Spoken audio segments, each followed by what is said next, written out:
Ladies and gentlemen, we interrupt your regularly scheduled programming to bring you this special bulletin. Censorship, or at least the attempt to censor anything and everything, it seems, what this group of collective slags deems as unworthy, unjust, verboten, whatever. Trying to censor all these video games, this escapism, this entertainment, fictional, regardless, legal 100%, is getting a little ridiculous. It's ramping up over and over again. And, well, we're going to talk about it. We're going to continue to talk about it because it's necessary. I suggest any content creator out there make a video. Any gamer out there, make a post, make a phone call. Let your voice be heard. But we're going to start off with this little one with Melinda Tankard Rice and her little post about Gamergate on steroids, abuse of small all-women team, collective shout, documented by online hate, OHPI, blah, blah, blah, blah. We're going to read that article in a second, but they already got community noted. Collective Shout is engaged in a censorship campaign against video games with legal content. Legal. Invoking Gamergate 11 years on is a convenient dodge of legitimate criticism, which is pretty much everything that's happening. They go after Steam, they went after itch.io, they went after the payment processor, Visa and MasterCard, because, well, Steam rightfully was ignoring them, and MasterCard pulled their little dick out and slapped it on the internet table, and a whole bunch of other messes going on with that one right there. So, to continuously invoke Gamergate without knowing what Gamergate actually was is getting a bit ridiculous. The claim that it was some sort of online hate campaign against women, it's like, that's not actually what happened. It was gamers irritated, upset.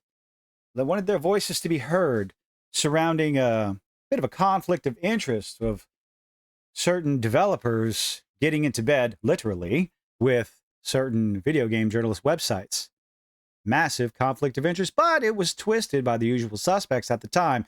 Well, they tried doing it again, invoking Gamergate 2. Just this time, we're not having it. We're not listening. We're not agreeing to your terms. They're using the same old script, a decades-old script, and it's just not going to work anymore. But let's go ahead. Let's go check out this Online Hate Prevention Institute. This is going to be a lovely read, ladies and gentlemen. Let's buckle in. I hope you enjoy the ride. Gamergate returns. Bum, bum, bum! Collective Slag Edition. August 9th, 2025. Collective Shout is a registered Australian charity that campaigns against the objectification of women and the sexualization of girls. Now, full stop. In and of itself, that is a very noble cause. However, you're not actually doing that. You're trying to censor people. You're trying to censor women from playing those games. You're trying to censor girls from playing those games. And no actual women or girls were harmed in the making of any of this legal entertainment, this legal bits of escapism in the video game industry. Let's keep going. In July, Collective Slag announced that they had found about 500 games on popular platforms like Steam and itch.io, which featured child exploitation, rape, and incest. Oh my goodness.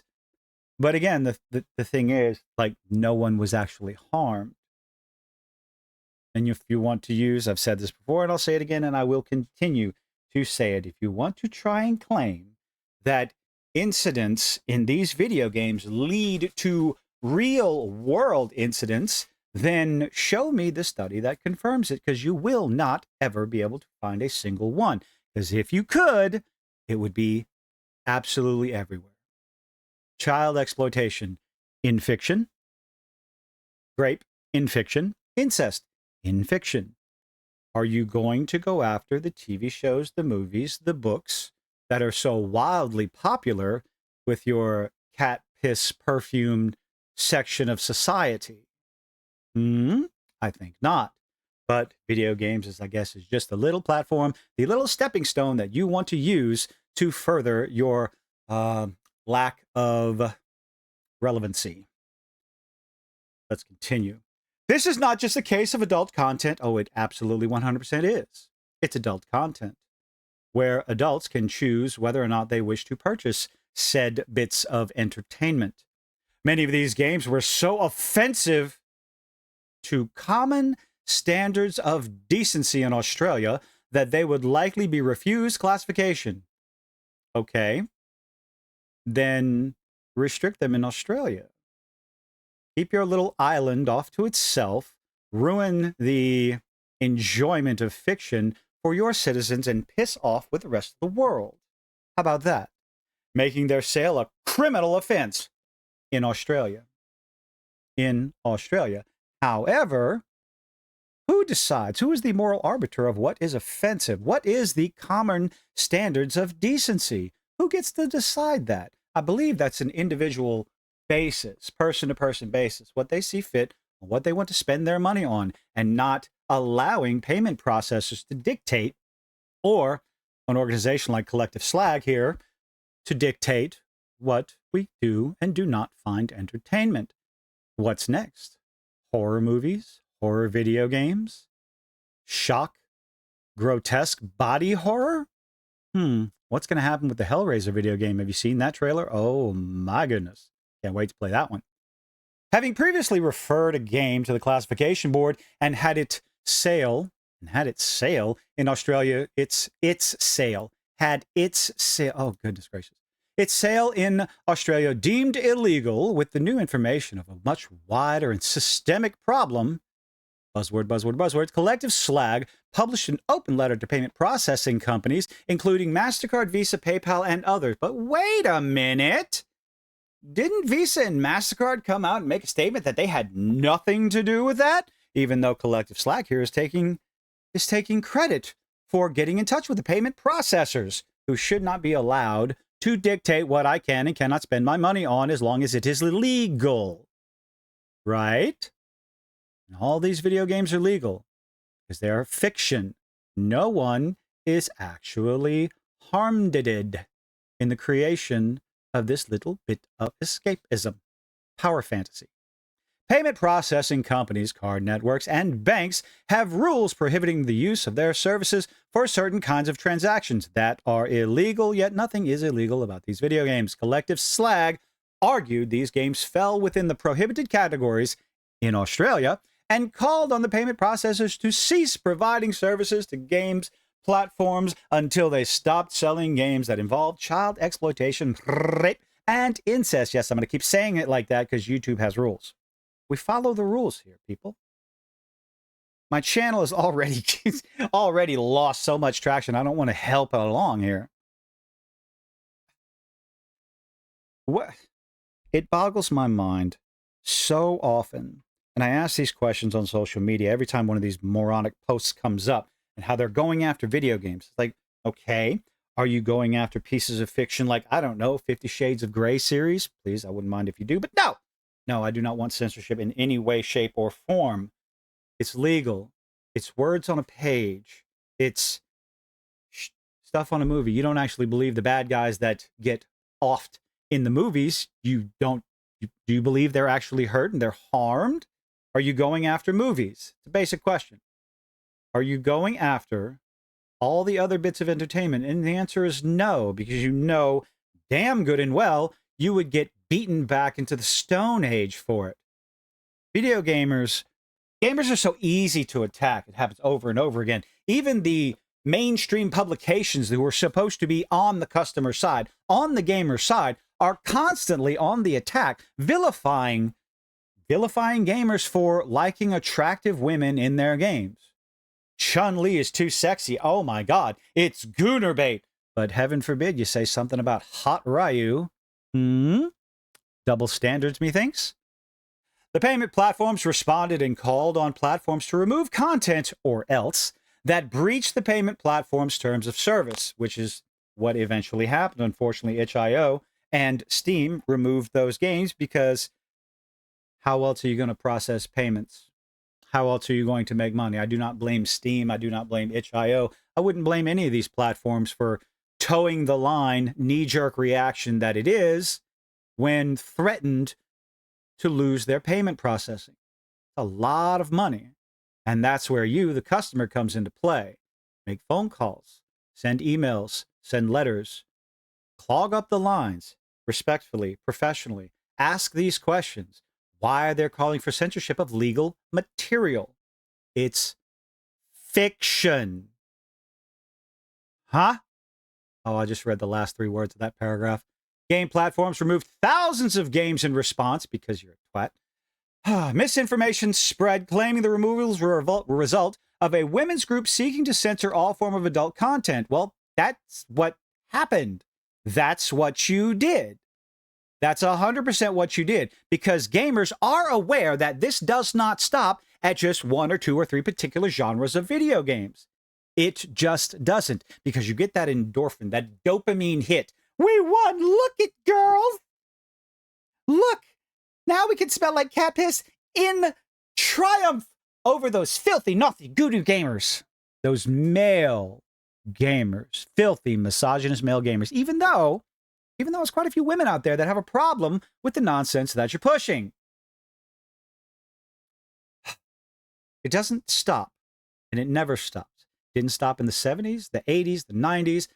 Organizations like the PMRC, the attacks against Dungeons and Dragons, the changes have all led to the insufferable, nonsensical changes to modern-day D&D. But that's a whole nother topic. But you understand, it does not stop, which is why when they start with their nonsense, as soon as they start off, you fight back hard and heavy, legally and respectfully, unless you want to call collective slag, barren, cat piss, perfume. Anyway, back to the article. Where was I? Misinformation spread, bullshit, claiming the removals were a result. I read all that stuff. And more generally, leading anger over censorship. Well, that's because you're censoring, you're trying to censor entertainment. And we're not okay with that. And more generally, at women interfering in what some men think of as their space. See, this is where the deflection comes in. This is where the projection, deflection, the gaslighting, that's the word I'm looking for. The gaslighting comes in, making you believe that it's only men. I'm sorry, we're gamers. Don't care what's between your legs. Don't care what you call yourself. Don't care what you dress up as. We're gamers, and we want you to leave our entertainment alone. Legal, fictional entertainment alone. This is gamers' space. We don't like activists, whether they're male or female or whatever the fuck they want to call themselves. We don't like platforming censorship like the collective slag organization wants to do. Don't care if you're a group made up of all women, all trans, all men. Don't give a toss about what you are, who you are, what you call yourself, what you do in the privacy of your own home. You are on the attack to censor video games, censoring a piece of entertainment. So yes, you are going to get a massive amount of justifiable backlash. And it will not stop until you go away. Some gamers responded by launching volumetric attacks targeting Collective Shout, deservedly so, its staff and its directors with a misogynist harassment campaign. Well, of course, this is the internet. I'm not going to deny that any of that stuff happened, because she showed across a couple of messages that, you question the validity of them. But the internet is the internet, and you're going to get a few, you want to call them bad actors, all you want, trolls, who are going to attack you for whatever reason. They're going to go after you and use rather vile, putrid terminology because you're a woman. They do it to men too, you fucking moron. Calling it a misogynist harassment campaign.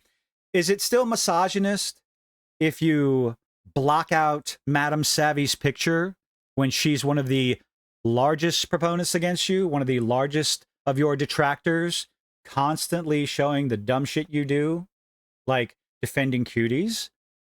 How do you answer to that? Oh, wait, you're not going to, because it goes against the narrative you're trying to push. Calling her a man. Really? I guess you forgot what a man actually is. The Online Hate Prevention Institute has, in the past, worked with Collective Slag on work tackling misogyny.